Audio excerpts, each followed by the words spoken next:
बिस्मिल्लाहिर्रहमानिर्रहीम स्टूडेंट्स, हमारा आज बॉटनी का पेपर बी का सेकंड लेक्चर है।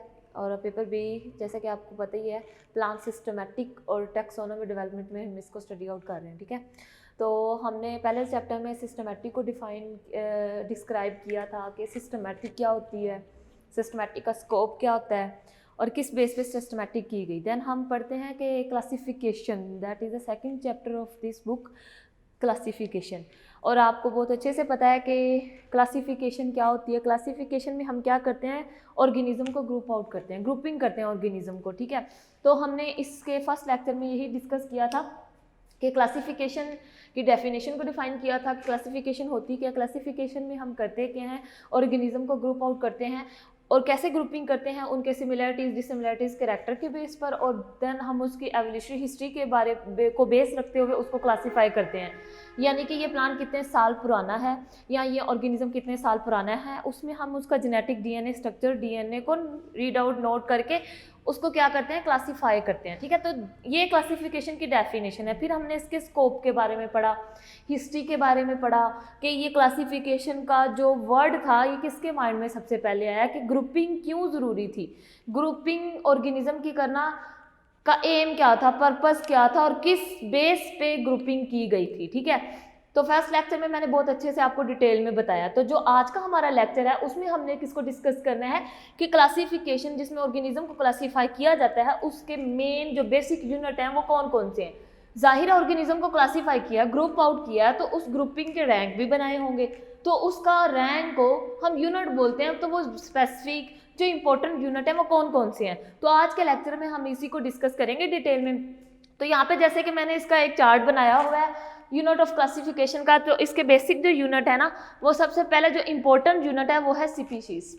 ठीक है, देन क्या आता है, जेनस, फैमिली, ऑर्डर, डिवीजन। ये जिस सीक्वेंस से मैंने लिखे हैं इसी सीक्वेंस से अरेंज किए गए, और इसी सीक्वेंस से जब आप किसी ऑर्गेनिज्म को ग्रुप आउट करते हो ना, तो इसी सीक्वेंस से आप ग्रुपिंग करते हो उस ऑर्गेनिज्म को, यानी कि रैंक के अंदर उनको ग्रुप आउट करना है ना, तो इसी सीक्वेंस को सामने रखते हुए आप ग्रुप आउट करते हो।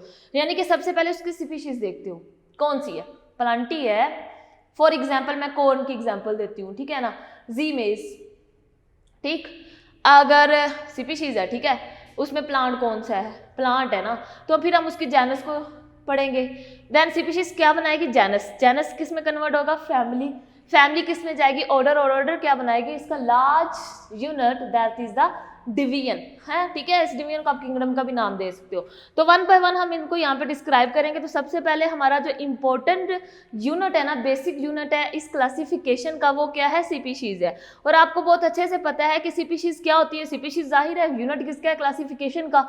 तो इसमें हमने करनी क्या है, ऑर्गेनिज्म की ग्रुपिंग करनी है। ठीक है ना, तो स्पीशीज ग्रुपिंग ऑफ ऑर्गेनिज्म। लेकिन व्हाट इज अ स्पीशीज, ठीक है, हमने उसमें ऑर्गेनिज्म को ग्रुप आउट करना है, ग्रुपिंग ऑफ ऑर्गेनिज्म करनी है, लेकिन स्पीशीज होता क्या है, स्पीशीज में हम किसको स्टडी करते हैं।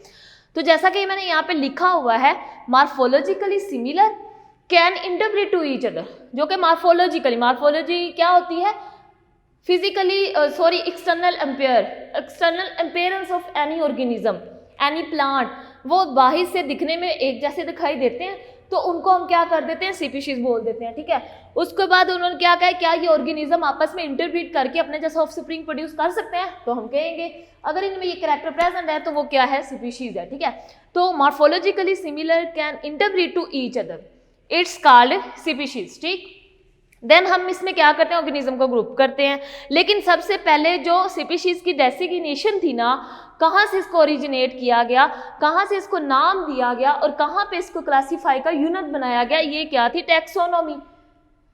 टैक्सोनॉमी में हम क्या करते हैं, इसमें भी हम ग्रुपिंग करते हैं, इसमें भी हम ऑर्गेनिज्म को ग्रुप आउट करते हैं, लेकिन इसमें जस्ट हम ग्रुप नहीं करते, इसमें हम उनको एक स्पेसिफिक नाम भी देते हैं, यानी giving the specific name of any organism, this branch of science is called taxonomy. तो हम कह सकते हैं, ये एमसीक्यूज में भी पूछा जा सकता है, ये बहुत इंपॉर्टेंट पॉइंट भी है कि स्पीशीज की डेसिग्नेशन या ओरिजिनेशन क्या है, तो हम कहेंगे टैक्सोनॉमी। ठीक है, उसके बाद मैंने यहाँ पे क्या लिखा हुआ है, क्लासिफिकेशन का फंडामेंटल यूनिट है, वेरी इंपॉर्टेंट एमसीक्यूज ये। ठीक है ना, तो आप लोगों से कोई पूछे कि क्लासिफिकेशन का फंडामेंटल यूनिट कौन सा होता है, तो आप लोग बता सकते हो दैट इज अ स्पीशीज। इस बेस पे फर्दर इसको अगले यूनिट में क्या किया गया, ग्रुप आउट किया गया। यहाँ पे मैंने क्या लिखा है कि जब आप ऑर्गेनिज्म की ग्रुपिंग करते हैं, ऑर्गेनिज्म को क्लासिफाई करते हैं, तो आप उसमें क्या क्या चीज़ों को किस बेस पे, यानी कि कौन सी बेसिस बना के क्लासिफिकेशन करते हैं और किस बेस पे उसको नाम देते हो कि वो स्पीशीज है। तो हम इसमें क्या देते हैं, according to morphology and some external similarities.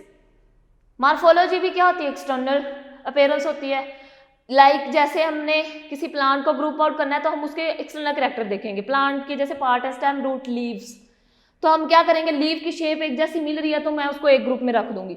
For example broad leave वाले जितने भी प्लांट होंगे उन्हें मैं ब्रॉड वाले प्लांट में क्या कर दूंगी, सेपरेट कर दूंगी, डिफरेंस कर दूंगी।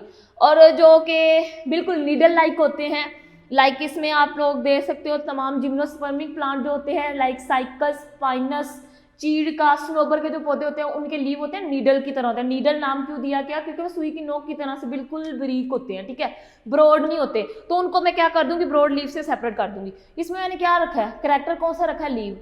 और लीव क्या है, एक्सटर्नल मॉर्फोलॉजी है। इंटरनल देखोगे तो ऑलमोस्ट दोनों का कैरेक्टर सेम ही होगा, दोनों के अंदर मेसोफिल सेल्स प्रेजेंट होंगे, दोनों के अंदर वास्कुलर टिश्यूज प्रेजेंट होंगे। लेकिन एक्सटर्नली देख लूं, एक ब्रॉड है और एक नीडल है, तो इन दोनों को मैं क्या कर दूंगी, सेपरेट कर दूंगी। ठीक, इसमें मैंने क्या कहा, सम इम्पोर्टेंट इन क्लासिफिकेशन, वो क्या होती है, सेक्सुअल रिप्रोडक्शन। क्योंकि स्टार्ट में हमने क्या पढ़ा है, इसमें मॉर्फोलॉजी भी देखते हैं, प्लस हमने इसमें क्या करते हैं, can we interbreed to each other, क्या वो ऑर्गेनिज्म आपस में इंटरब्रीड करके अपने जैसा ऑर्गेनिज्म प्रोड्यूस कर रहा है कि नहीं कर रहा। अगर कर रहा है तो दैट इज अ स्पीशीज। तो इसकी क्लासिफिकेशन में मॉर्फोलॉजी कैरेक्टर के साथ साथ हम इंपॉर्टेंट चीज क्या देखते हैं, सेक्सुअल रिप्रोडक्शन। क्या वो आपस में इंटरब्रीड कर रहे हैं, क्या आपस में वो अपने जैसा ऑफस्प्रिंग प्रोड्यूस कर रहे हैं, ठीक है। अगर इन दोनों में ये कैरेक्टर प्रेजेंट है तो हम उसको क्या नाम दे देंगे, स्पीशीज। ठीक, देन हमने इसमें क्या देखना है, organism ability to successfully interbreed, आपस में इंटरब्रीड करके ऑफस्प्रिंग प्रोड्यूस करे। यानी कि इस यूनिट में इंपॉर्टेंट चीज क्या है, अगर हम इसकी लास्ट में समरी पढ़ते हैं ना, तो इंपॉर्टेंट पॉइंट क्या है स्पीशीज में, जो कि इस स्पीशीज को क्या करता है, डिफाइन करता है और डिफरेंशिएट करता है अगले यूनिट से, ठीक है।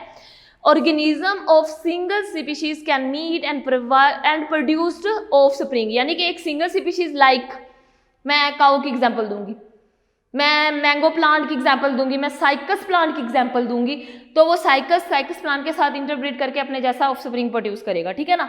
ये नहीं कि साइकस पाइनस के साथ क्या करेगा, मीट करेगा और अपने जैसा ऑर्गेनिज्म प्रोड्यूस करेगा। क्यों, क्योंकि दोनों के लीव तो एक जैसी है ना, नहीं, उनके अंदर जो सेक्सुअल रिप्रोडक्शन का मटेरियल है ना, वो दूसरे से क्या है, डिफरेंस है, ठीक है। तो इसका इंपॉर्टेंट पॉइंट क्या है, organism single species can meet and produce offspring. ठीक, interbreeding only within a same species, जैसा कि अभी मैंने एग्जांपल दी, साइकस के साथ इंटरब्रीड करेगा और पाइनस के साथ इंटरब्रीड करेगा। Other important note is that कि तमाम स्पीशीज एक जैसी नहीं होती, उनमें स्पीशीज सेम तो होती है लेकिन उनमें से कुछ कैरेक्टर एक जैसे नहीं मिल रहे होते आपस में। फॉर एग्जांपल एक जैसे स्पीशीज है तो उनमें कैरेक्टर कुछ एक दो कैरेक्टर का क्या आ जाती है, डिसिमिलरिटीज आ जाती है, तो उनको फर्दर क्या किया जाता है, इसी क्लासिफिकेशन के अंदर स्पीशीज के अंदर मजीद इनके क्या किया जाता है, ग्रुप बनाए जाते हैं। मैंने जैसे यहाँ पे लिखा है कि स्पीशीज को मजीद किस में कन्वर्ट किया जाता है, इसका अगला ग्रुप क्या है, that is the sub species. इसी स्पीशीज का नेक्स्ट सब species variety and form. Variety कहते हैं जो स्पीशीज के अंदर इंटरब्रीड करके इसके अंदर चेंजिंग ला के एक जैसे एक वैरायटी टाइप प्रोड्यूस की जाए, ठीक है ना, उसके अंदर कुछ कैरेक्टर चेंज कर दिए जाएं, यानी कि उसके अंदर जो यील्डिंग प्रोडक्शन वाले जीन्स है ना, उनकी कंसंट्रेशन को इंक्रीज कर दिया जाए, तो वो उसी तरह की वैरायटी होती है, लेकिन वो साइज में बड़े होते हैं या साइज में छोटे होते हैं। ठीक, प्रोडक्शन रेट ज़्यादा होता है तो उसको हम क्या बोलते हैं, वैरायटी। वैरायटी क्या होती है, टाइप होती है। देन इसकी एक फॉर्म बना दी जाती है। मजीद इसको 3 क्लास में क्या किया जाता है, डिवाइड किया जाता है। अब ये जो स्पीशीज है ना, जब सेम स्पीशीज मिलती हैं उनमें कुछ कैरेक्टर चेंज आते हैं तो वो मिलकर क्या बनाती है, जेनस बनाती है। स्पीशीज है ना क्या करती है, नेक्स्ट किस में कन्वर्ट होती है, जेनस में।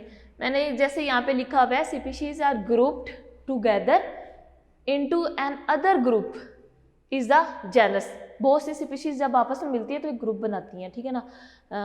लाइक प्लांट एक ऑर्गेनिज्म है, उसके अंदर प्लांट को अगर स्टडी करते हो ना तो इसमें आ जाता है एल्गी, ब्रायोफाइट, टिड्रोफाइट, जिम्नोस्पर्म, एंजियोस्पर्म, ये तमाम के तमाम क्या है, प्लांट है। लेकिन इन्हीं में से किसी एक को मैं उठा लूँ, लाइक ब्रायोफाइट। ब्रायोफाइट के एग्जांपल करूँ मोस, तो मोस क्या है, स्पीशीज है, लेकिन कैटेगरी टाइप किसकी है, डिवीजन किसकी है, क्लास किसकी है, ब्रायोफाइट की है।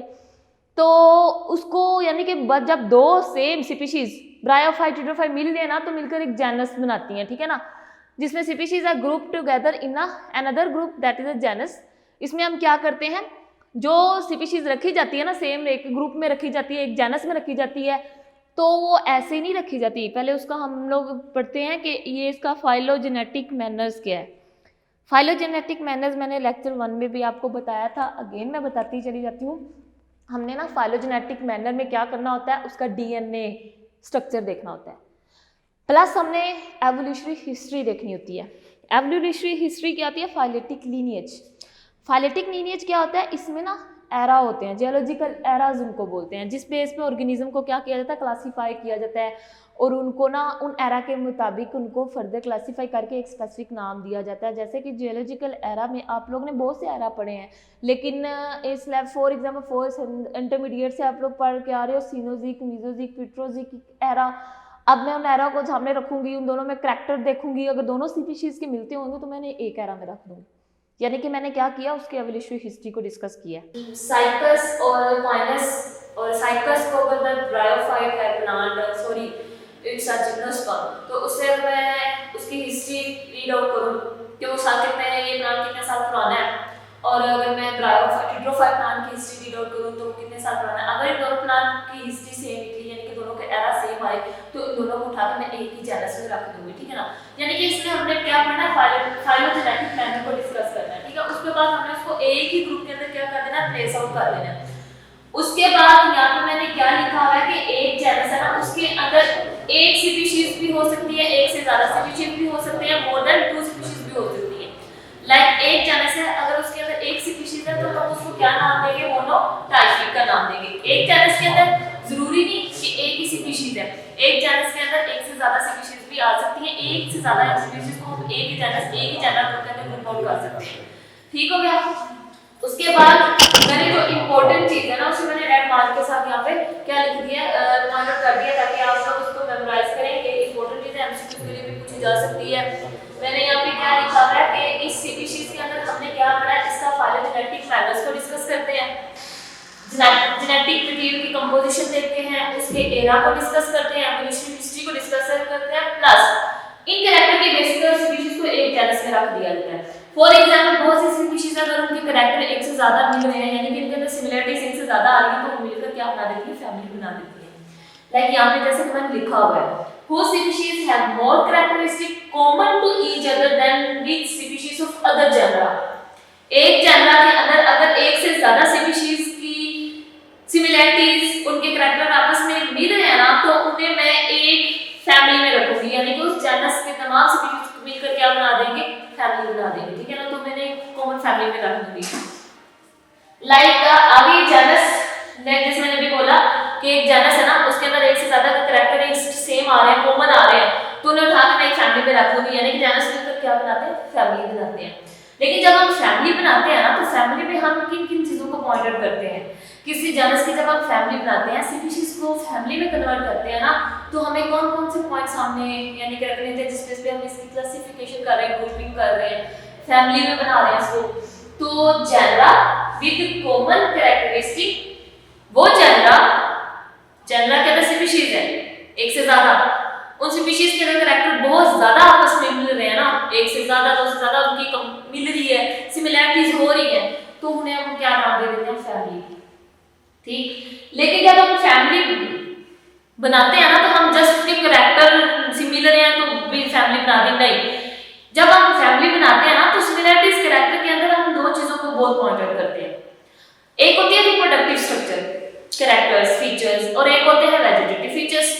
और आपको बहुत अच्छे से पता है कि प्लांट के वेजिटेटिव पार्ट्स कौन से होते हैं और रिप्रोडक्टिव पार्ट्स कौन से होते हैं। तो मैं यहाँ पे बता भी देती हूँ कि प्लांट का जो वेजिटेटिव पार्ट होता है ना, वो रूट होती है, स्टेम होती है, लीव्स होती हैं, ठीक है। और जो इसके रिप्रोडक्टिव पार्ट होते हैं ना, वो होते हैं फ्लावर। और अगर एक फ्लावर को आप लोग डिस्कस करते हैं, फ्लावर और फ्रूट्स, अगर आप एक फ्लावर को डिस्कस करते हैं ना, तो फ्लावर के अंदर पार्ट आता है मेल और फीमेल पार्ट। जो फीमेल पार्ट होता है हम स्टेमन्स का नाम देते हैं। अगर स्टेमन्स की बात करते हो तो फॉर एग्जांपल ये ओवरी है ना, फूल के अंदर ये जो ओवरी होती है, तो इस ओवरी के अंदर साथ ये लगे होते हैं, ये लॉन्ग फिलामेंट्स लगे होते हैं। ओवरी के साथ ना ये लॉन्ग फिलामेंट्स लगे होते हैं। इन लॉन्ग फिलामेंट्स के ऊपर बाय लूप क्या प्रेजेंट होते हैं, एथर्स प्रेजेंट होते हैं, एथर इनके अंदर प्रेजेंट होते हैं pollen grain, seeds grain present होते हैं।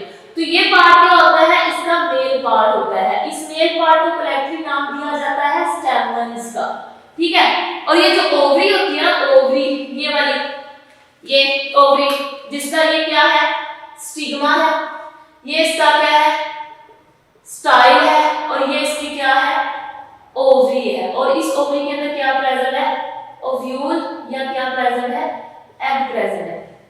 तो ये कौन सा पार्ट है इसका, फीमेल पार्ट है। कौन सा, फीमेल पार्ट है, ठीक है।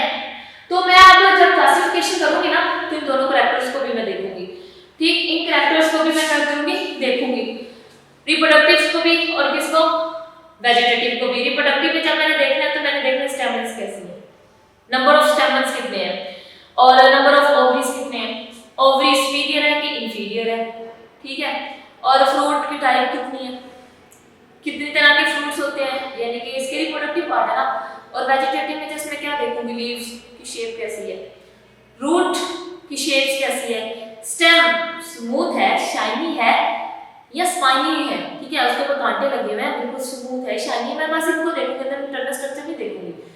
तो जब क्लासिफिकेशन करते हैं ना फैमिली की, तो दोनों को देखते हैं, लेकिन दोनों में ज्यादा जो इंपॉर्टेंट होती है ना, जो ज्यादा जिस बेस पे ज्यादा क्लासिफिकेशन की जाती है, जिस पे ज्यादा कैरेक्टर प्रेजेंट होते हैं, वो होती है रिप्रोडक्टिव कैरेक्टर। इस पे हम इसकी क्या करते हैं, क्लासिफिकेशन, और उसको नाम दे देते हैं फैमिली का। जैसे कि अभी मैंने बताया कि जेनस फैमिली, फैमिली बनाई, फैमिली किस बेस पे बनी है जी, रिप्रोडक्टिव और वेजिटेटिव में। और मैंने भी बताया कि उसमें दोनों में अगर देखा जाए तो ज्यादा हम किस कैरेक्टर को सामने रखते हैं, उसके रिप्रोडक्टिव कैरेक्टर को, क्योंकि रिप्रोडक्टिव में जब आप लोग किसी चीज को क्लासिफाई करते हैं ना, तो बहुत से फीचर्स सामने आ जाते हैं। लेकिन अगर आप वेजिटेटिव देखते हो ना, तो वेजिटेटिव में जनरली इतना स्ट्रक्चर नहीं आप नहीं क्लासिफाई कर सकते, ज्यादा उसके ऊपर इतने फीचर्स प्रेजेंट नहीं होते हैं, ठीक है। तो अब जो फैमिली होती है ना, जो फैमिली मिलकर एक बिग ऑर्डर बनाती है, किस में कन्वर्ट होती है, ऑर्डर में। Next category is the order which include one और मोर फैमिली, यानी कि जिसके अंदर एक से ज्यादा फैमिली प्रेजेंट होगी, उसको हम फैमिली का नाम नहीं देंगे, उसको हम नाम देंगे ऑर्डर। देन ऑर्डर क्या बनाएगा, डिवीजन, लेकिन डायरेक्ट डिवीजन में नहीं हो जाएगा। Similarly, the order are arranged class, यानी कि ऑर्डर किस में जाएगा, क्लास, देन क्लास क्या बनाएगी, सब क्लास, और सब क्लास क्या बनाएगी, सब डिवीजन, देन वो क्या बनाएगी, डिवीजन, जिसको हम नाम देते हैं किंगडम, ठीक है। तो इस तरह से हमने क्या किया है, क्लासिफिकेशन की है। इस तरह से हमने क्या पढ़े हैं, यूनिट ऑफ क्लासिफिकेशन पढ़े। यूनिट ऑफ क्लासिफिकेशन में हमने किस किस को डिस्कस किया है, स्पीशीज को, जेनस को, फैमिली को, ऑर्डर को, डिवीजन्स को, ठीक है। जब भी क्लासिफिकेशन की जाती है तो स्पीशीज से स्टार्ट होती है, पहले उसकी स्पीशीज लिखते हैं, फिर उसका क्या लिखते हैं, जेनस, देन उसका क्या बनाते हैं, फैमिली, फैमिली के बाद हम क्या बताते हैं, ऑर्डर, और ऑर्डर के बाद हम उसको कैसे में रखते हैं, डिवीजन्स के अंदर। तो इस तरह से हमारी यूनिट ऑफ क्लासिफिकेशन और ऑर्गेनिज्म की क्या हो जाती है, क्लासिफिकेशन हो जाती है। तो आज के लेक्चर में हमने जस्ट यूनिट को डिस्कस किया, और इंशाल्लाह हम अपने अगले लेक्चर में किसको डिस्कस करेंगे, इसके सिस्टम ऑफ क्लासिफिकेशन को, यानी कि कितने इसमें सिस्टम दिए गए, कौन सा सिस्टम ऑफ क्लासिफिकेशन रखा गया, कौन सा एक्सेप्टेबल है और कौन सा अभी तक चल रहा है, ठीक है।